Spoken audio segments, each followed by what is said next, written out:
like, share, and subscribe, and ring that little bell. Ring the little bell. So you were notified when new videos drop. So this thing I predicted for quite some time, and oh boy. Listen, I make a lot of predictions. Most of them are wrong. Okay, most are wrong. But I get one right. The rebooting the Paul McGann range at Doctor Who. Well, listen, they rebooted all the main ranges really over the last couple of years.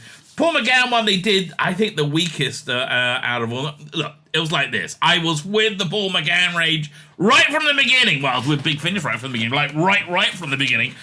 With, what was it? Oh, no, it isn't, right? Their very first way. I was with them before then with audiovisuals. Anyway, I digress. I was with the Eighth Doctor range. Loved it because it was like in early 2000s, I think 2001. It was pushing Doctor Who forward in a time when it's basically dead. It was fantastic. And they were like developing their own identity. So yeah, things got a bit stale after time. And they very cleverly rebooted it. And when about a year or two into the new series with the Lucy Miller range, and again, very cleverly dropping it on Saturday nights on individual episodes. It really, really breathed new life into the range. And then they rebooted once again when they essentially invented the box sets with Dark Eyes. And I think that went well. And it all kind of went pear-shaped with Stranded, really. Look, things were dying down anyway. Well, Stranded, look, the Stranded was one of their, what I like to call, evangelical religious releases, right? They have a non-theistic religion where it's very important that they scream at you all the time that the normative states for human beings is to be both sexually and gender fluid, right? Now, I think that's a non-theistic leap of faith, right? Which I'm happy for you to have that faith. I'm not happy for you to have a range of stories dependent upon that faith. It's like, having, how would people feel if the Paul McGann range was dependent on going back in time and meeting Jesus, right? And confirming the New Testament. I think a lot of people would be very, very pissed off about that, right? Genuinely pissed off about it. Same thing here, right? So so that annoyed me because this companion, Liv, ended up dating another woman. This woman was a 2023 woman with a penis, right? And it was stunning and brave, and I was out. Essentially, I was out, right? Enough with this screaming at me, your religion, you're prophesizing, and I have a religion. I'm a rabbi, so listen. If you want to talk to me about our shared theological worldviews, I'm up for that. But you're not gonna like change my mind by putting in a dodgy companion, quite frankly. So anyway, I was out of that range with that, and I thought the idea of Stranded was interesting, if a bit boring, right? And it could have been a lot more interesting. It was set in 2020, right, with lockdown, but no.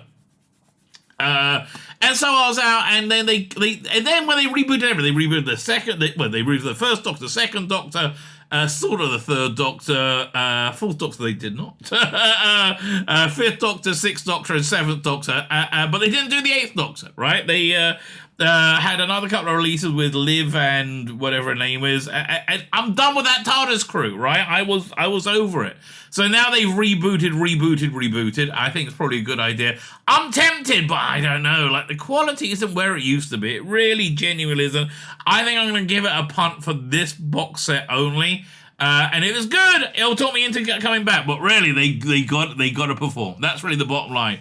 The quality has not been good, and they've got to perform to me. Also, look, as an aside, these box sets, they need to be stronger. You need to have a stronger theme. It always feels like three unrelated stories we just kind of threw together, right? Then when the ones where they don't are really good. I think the Peter Davison 40 box set was excellent, right? They had this big autumn finale, which fantastic, right? It was absolutely, because it was a solid idea for the whole box set, and that's really what they're missing. Will this have that? I don't know. Probably not, but I'm going to give it a punt. Right, so they announced it, so I went over it on a live stream. I think it was Saturday night. I live stream every night. I live stream onto Rumble, onto YouTube, onto Twitter. You can catch me on all those things. On Saturdays, I normally do it at 7 p.m. UK time, because I have to wait for the Sabbath to end in Israel. It's hold on. But normally it's 5 p.m., right? Join me on a live stream. comment. We take the piss. We talk. You basically decide what the content of the stream is, right? You tell me something, and I normally look at it, right? That's kind of how. I mean, I have a plan going in. Don't get me wrong, but that's kind of how it works. And then I take the best bits and I make little videos on them, which is what we're doing right here. Fine, like, share, subscribe, comment. You'll be super nice. Head over to Rumble. Oh, by the way, this is an audio video, a big finishing video. Please go and check out my channel because it's something that you would like. Hopefully, maybe. I have this book, The Excellent Millennial Rights, the out-and-print Millennial Rights by the passed away Craig Hinton. Very good book. Very, very good book. I have it as a book on tape read by a computer-generated AI voice. This computer-generated AI voice happens to be a clone of Colin Baker, and it sounds freaking awesome, right? It's free. It's on my channel. Go subscribe. Again, you want to be super nice, subscribe to me at Rumble. I think I'm going to try and make a playlist of it so you can just find one and you'll get them all, right? But yeah, so for audiophiles, that is for you. Also have my own original science fiction being read by Peter Capaldi, or a deep fake of Peter Capaldi. Anyway, go check all that stuff out. Like, share, subscribe, comment. Now, let me head over to me from a couple of days ago. Fine, so they are rebooting, once again, the 8 Doctors range. I first looked, I went, nah, thanks. And then I thought, oh, I like those Cybermen. I like the Cybermen. Not sure about Jay Griffiths. I mean, look, here's the thing. She may be great, but she was cast because she's black. And I think that's a problem, right? I don't think her ability came first in a classic, right? I think it's I think it totally was. They wanted more diversity, and so they wanted to have a black companion. Now, I'm not opposed to a black companion. I am opposed to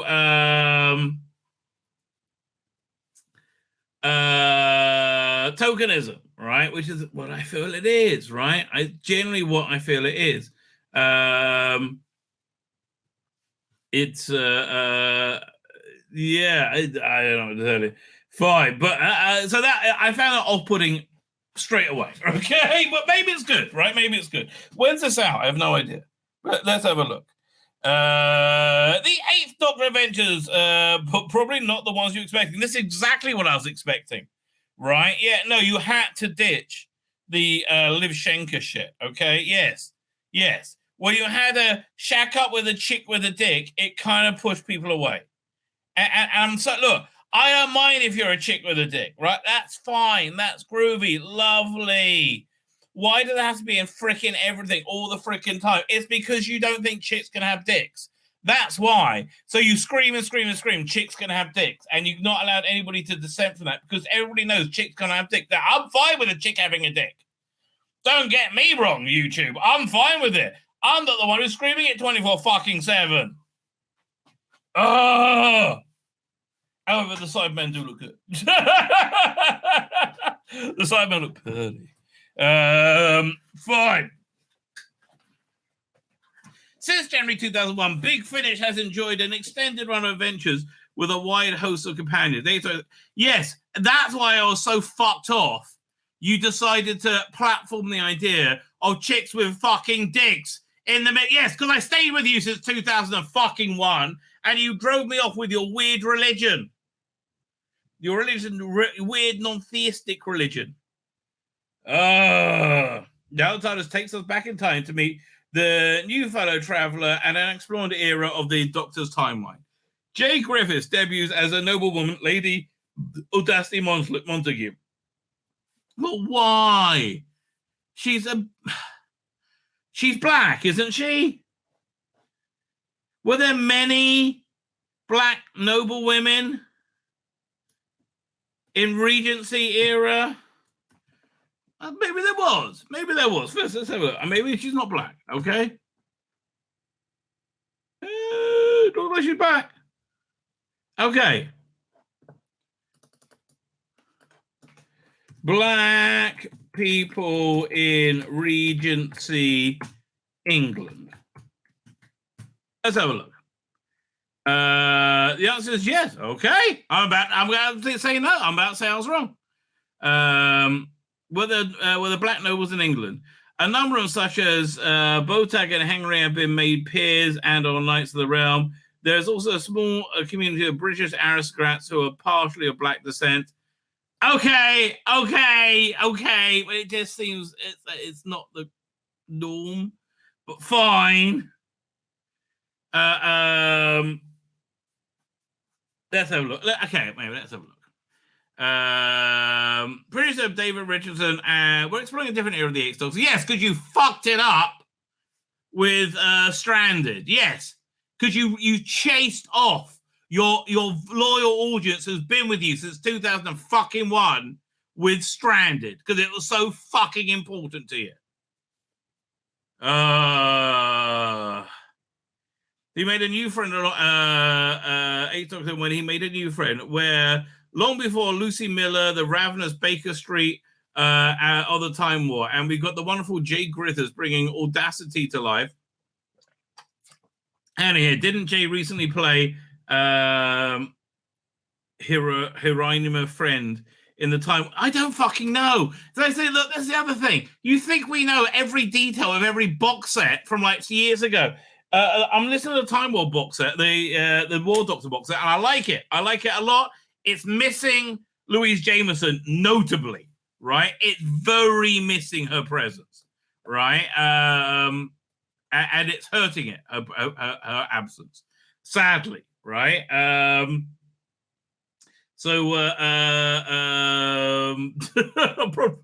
Okay, problem being, answering history again. I want you to know, there's a guy who came on my channel for like 3 minutes to like scream at me, but couldn't really manage it. I pissed him off like royally. So I've been talking to him through the comments, right? And we're up to the point where he's saying, listen, he wants me to go on his channel because to convince me that there's no transgendered surgeries for minors, right? There's no sex changes for minors, right?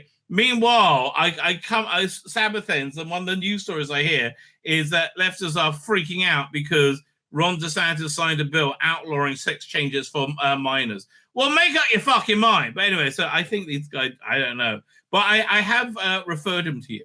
I said, listen, if you want, I'll hook you up.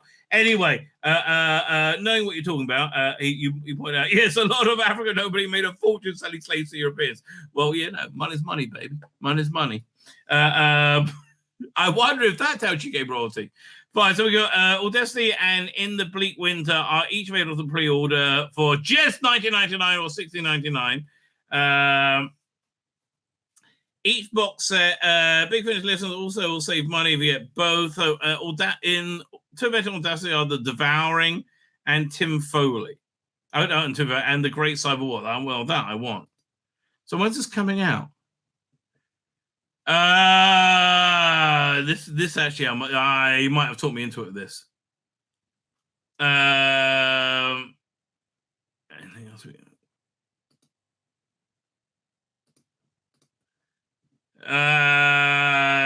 This might be. You might have talked me into it. So let's see when. And then we'll see you next year, right? We'll see if you're talking me into. Oh, there's one in December. So November and December. Listen, mate, it's got to be good. Winter of the Demon, the Empty Man. I don't know. Do we have any other information? I'm tempted. I am tempted for Audacity, right? I think I might give it a punt, right? I think I might give it a punt. But it's Tzvi Lebetkin, the rabbi from another planet. Please like, share, and subscribe, and ring that little bell. Ring the little bell so you're notified when new videos drop.